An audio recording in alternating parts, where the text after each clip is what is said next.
Amrita, who's finished an entire career in business and has moved into leadership and transformation and organization leadership and coaching, is here to share her journey with us. Amrita, yours.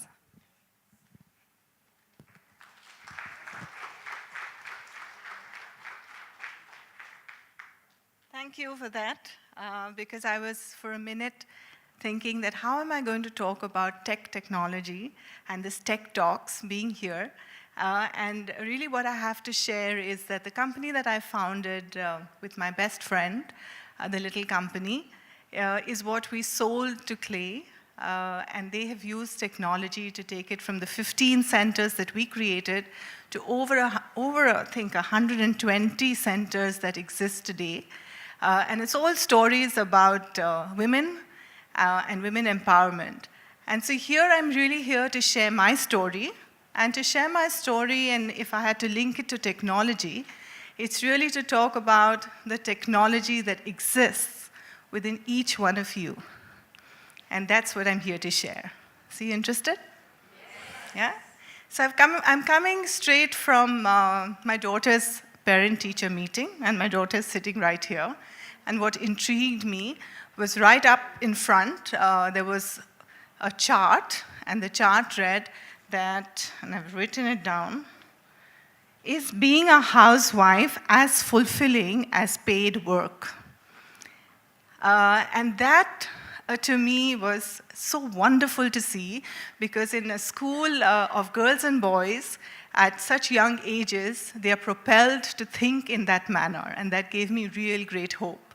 My answer to that really is your choice. And it's completely okay to exercise that choice. So here I am to share my story of, which really is about fun, friendship, and faith. And it's because Priya Krishnan, who I sold the business to, is a friend of mine, I decided that I will come here and share that with all of you.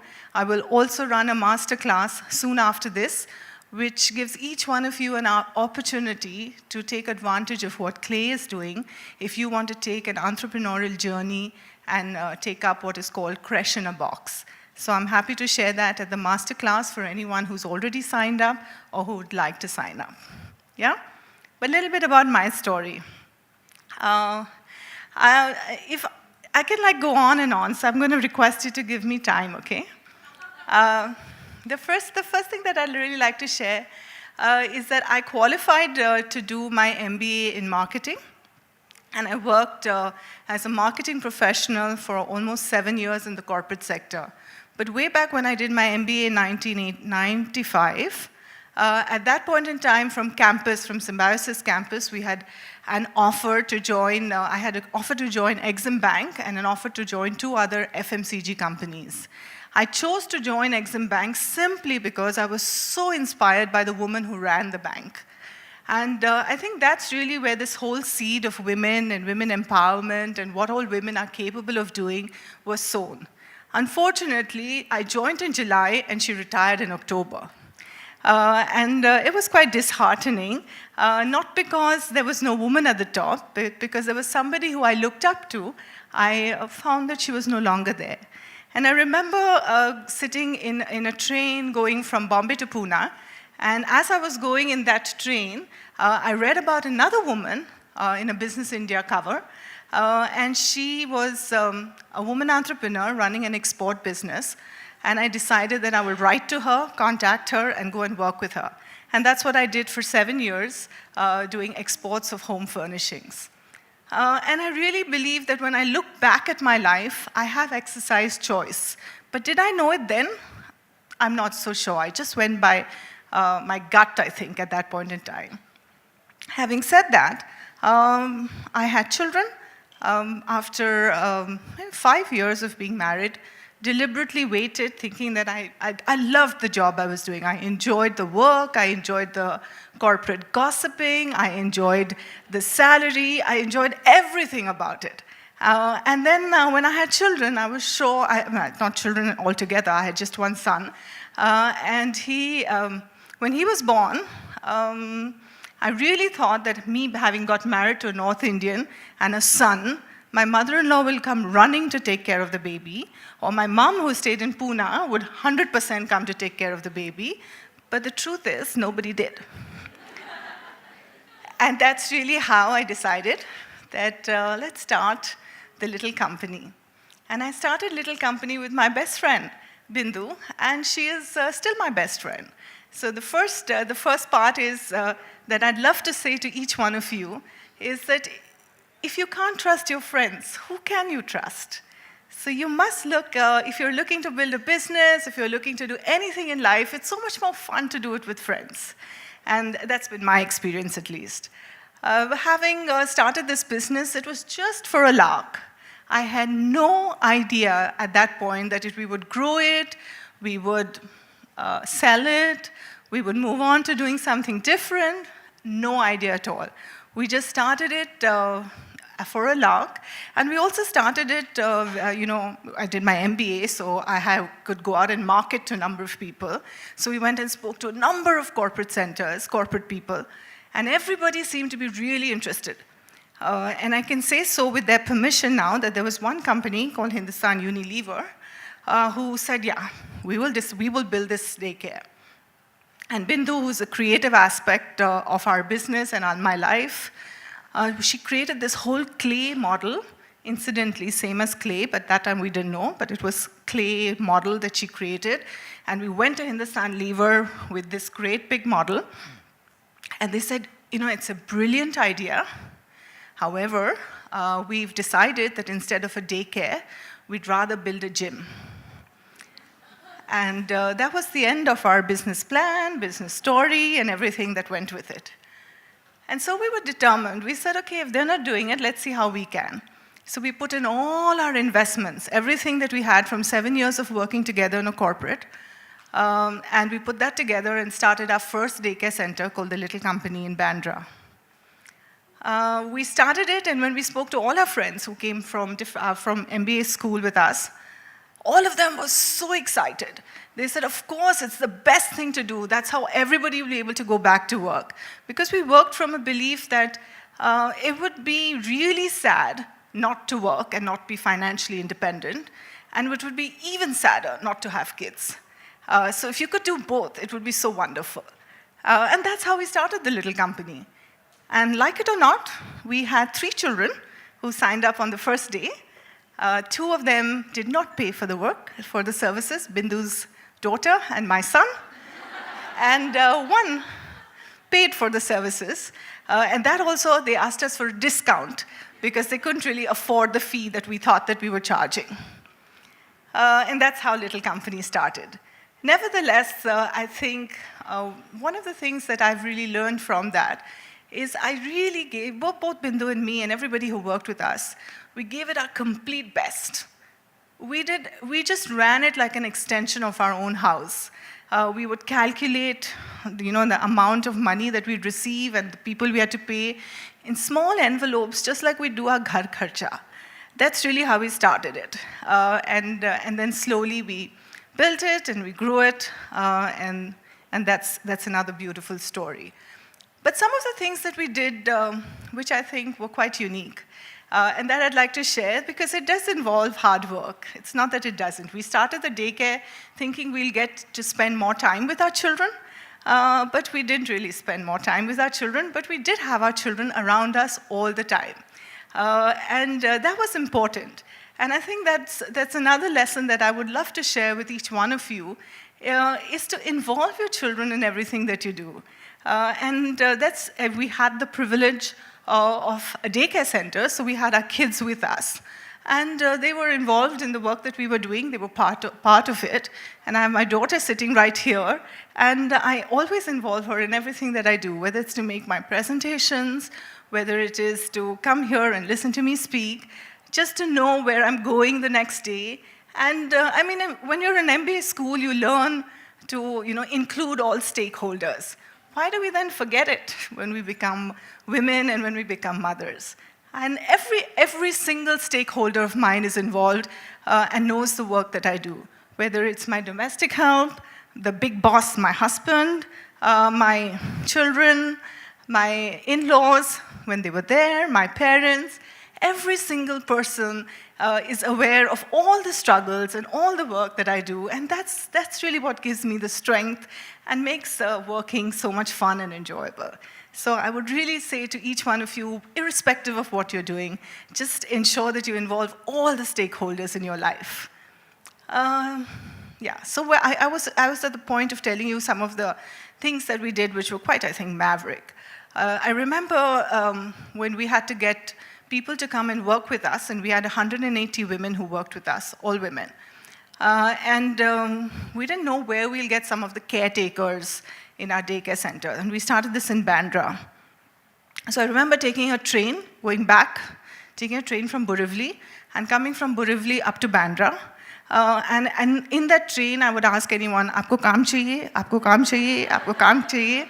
And that's how I got one or two of our help that still work with Little Company. We don't run Little Company anymore. Clay does, but they still work there, and they came from that local train. And that's really one of the stories that I wanted to share. Thank you. And the other story is from the perspective of, how do we find people? So we had 3 people, like I told you, who signed up for our daycare center, but we needed some more people to keep it going. It was a beautiful bungalow that still exists. And so I remember going to Joggers Park and making some leaflets. And the leaflets was also made by another friend of ours who was our graphic designer, continues to be my graphic designer even still today. We went there, and I would stand at the park and just distribute leaflets to everybody. And we had some parents who came from that leaflet distribution. But that wasn't enough. So we had to figure out a way in which we had to get more people. So we went to some more signals, and we stood there ourselves and distributed the leaflets. There's like no shame to do any of the work. And I think if I look back now, I didn't think of all of this great wisdom at that point in time. And where is that 30-year-old? I think she stepped out. But I'm 46, and I look 46, okay? And so I didn't have this kind of wisdom then, but I think that we just, again, went by our gut. When we distributed those leaflets to different people, it was from a deep sense of conviction that the work that we were doing was adding so much value to the lives of others. And that's why we wanted people to come to TLC and to the daycare that we ran, just because it was so wonderful, the work that we were doing. It was literally like sharing our homes with so many more children. That's another story. Having said that, we grew the business, we ran it. In the interim, Bindu left, and we had to go to London because her husband, who's also a dear friend, moved to London. And the business just suddenly started to grow. And we made it a point to stay in touch with all the companies that we contracted, even though they said no to us, to build a daycare at that point. And then Hindustan Lever, remember I told you about them as the first company, came back and said, "Hey, are you doing this daycare business still?" So I said, "Of course we are." So he said, "Because now we're ready to set up a daycare." And that's another nugget from my experience, if it inspires anybody to share, is that if you start a business and you do that business for 3 years, you develop the resilience to continue. If you give it up before 3 years, thinking it's not going to work, then it's really like a hobby business, in my view. 3 to 5 years, if you can sustain it, I can guarantee you you're going to rock it. But just stay with it for 5 years. And after 5 years, just let go of it and let it grow to what it wants to be. And we ran our business for 15 years. Okay, let me come back to the Hindustan Lever story first. So we started this business, so he said, "Of course we're doing it. Come right up." And we went there, we negotiated rates, we did everything. And they said, if we can build a center for 25 kids, and if we had 15 people coming, we would say that it's an HR initiative that is superb. And the way they calculated 25 is they took the number of women who were working, who had been on maternity leave, some high potential women who were not coming back to work because they didn't have a place to keep their children, and they did some calculation, and they figured 25 is the number. The first day we started and opened the daycare, we had 17 people sign up. And 17 people who signed up, now you must clap for the next. And that's because out of the 17, 15 of them were dads. And nobody thought, everyone thought that it's a woman who has a baby, but they don't forget that it takes a man to have the baby as well. And so everybody just ignored the little daddies. And so we had 15 dads who signed up, and very soon we had a wait list of parents, and we grew that center from 25 to 35, still not enough. The gym that they had built earlier, because of which they didn't have the daycare, they had to shut that out and expand it further. We ran a daycare center for 80 kids and took over the gym, ran that entire place, and it reached a space where 80, and the last that I had ever checked back within the Sunlever, it still ran a wait list. And that was a phenomenal story, both from the work that we did, validating the work that we did, but also the offering that we gave to all the women that were there.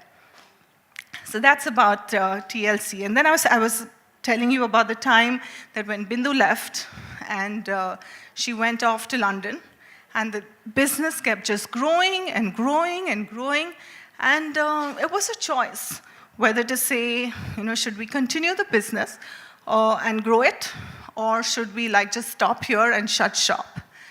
And I decided, and also to tell you that Bindu is the one who took care of the kids. I did all this going in the local trains and standing at the signals. So she's the one who was the operations person. I was the one who ran it as a business. And so with her gone, I figured that we didn't know what to do, whether to continue or to stop. Long story short, we decided to continue. She came back, and we continued to grow it, and we grew it to 15 centers. When we grew to 15 centers, like I said, we ran it exactly like we ran our house. We reached a space where we had zero debt, not a single rupee of debt, cash flow positive, 180 women who worked with us. The 11 that we started running the business with continued to run the business with us even after 15 years. Of those 11, there are, I think, 6 or 7 who still continue to be part of Clay's larger venture. And we had to take a call as to what we had to do with the business. Should we continue, or should we let it go? And that's when we decided that we had reached a zero-sum game to the business. A place where we could not add any more value. We were the first daycare center to be ISO certified. It was pretty much running on autopilot. We could do what we wanted.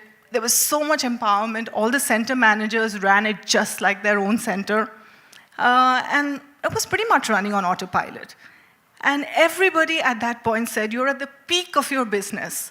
This whole daycare, this whole maternity law, which we were lobbying for so long with the government, was just going to come into place.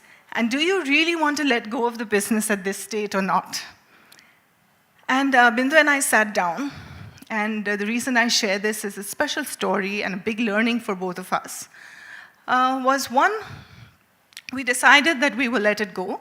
And the reason we decided that we will let it go, and let it go 100%, is because the value that we could give the business and the value that the business could give us had reached a zero-sum game. And that's why we decided to let it go. And we also realized that both of us being the kind of individuals we are, we loved our sleep so much in the night that we just couldn't take it to have an investor sitting on our head and checking out how much, what's the ROI per child, what is this, what is that. So we couldn't deal with that. And we were very conscious of that. And if we did hold on to the business, yeah, we would have grown it from 15 to 17, maybe 20 centers, but we would be doing a far bigger disservice to all those other 180 women who work there, the potential that the business has, and therefore we sold it to Clay.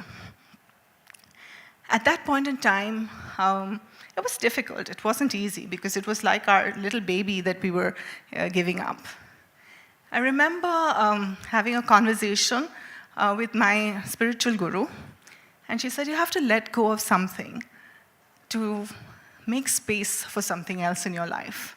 And that was a lesson that was hugely valuable for both Bindu and me, gave us the strength and courage to let it go. And then we went on. As part of that whole process, I got exposed to what was called coaching. I didn't know what coaching was at all. And when I got coached as part of this sale of business from TLC to Clay, I said, there's no way that I want to stay on and build this business bigger and larger, but I definitely want to do the work that that man was doing with me, and that was coaching. And that's how I transitioned to the next stage of my life, which is what I do today.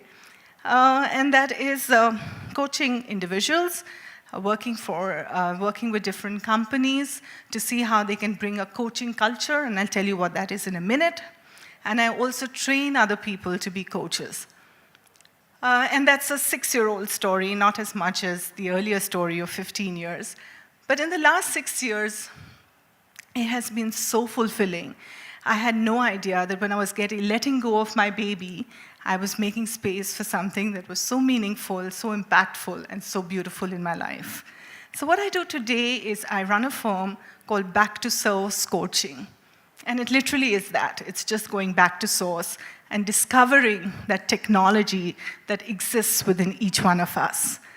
So I work with individuals to fall in love with themselves again and discover that huge, immense potential that they have and harness that potential to do anything and everything that they want to do. That's really how I describe coaching. Why I call it back to source is because it's an inward journey to meaning and fulfillment. I trained to be a coach. I've integrated some work from the Indian scriptures as well as coaching to bring it together and teach other individuals to do this work. So in closing, really, all that I'd like to say to you is if there's anything that you do take back from here, just remember to have lots of fun in life. It's useless to live a life without having fun. And my journey has been so joyous and so beautiful because of the fun that I've had. I've been able to have that kind of fun in my life because of the friendships that I have nurtured and the friendships that I have valued. All the businesses that I've done, all the work that I have done has been through the friends that I have worked with and grown with. And the third is to have faith. Faith in yourself, in your, what I call, magnificence. Faith in how absolutely awesome each one of you are. And if you ever forget or don't know how awesome you are, you can always get in touch with me and I'll tell you how. Yeah. And I think that if I was to say the 3 things with which how I've lived my life, is to do your best, and that's what I tell my children all the time. We went for their PTA, like I said this morning, and I don't ask them their marks. I do see them, but I don't ask them for their marks. I ask them, did you do your best? And if they say yes, that's enough. If they didn't, they know that they can do better. So just do your best, leave the rest, and treat other people like you'd like to treat yourself. And that's how we've built Little Company. That's how I continue to build the business that I run. That's how I run my house. And I think it's equally fulfilling being a housewife as it is being an entrepreneur. And I really say that I am a devoted wife, a beautiful mother of 2 wonderful children, and a woman entrepreneur, and a great, great human being. And that's me. Thank you.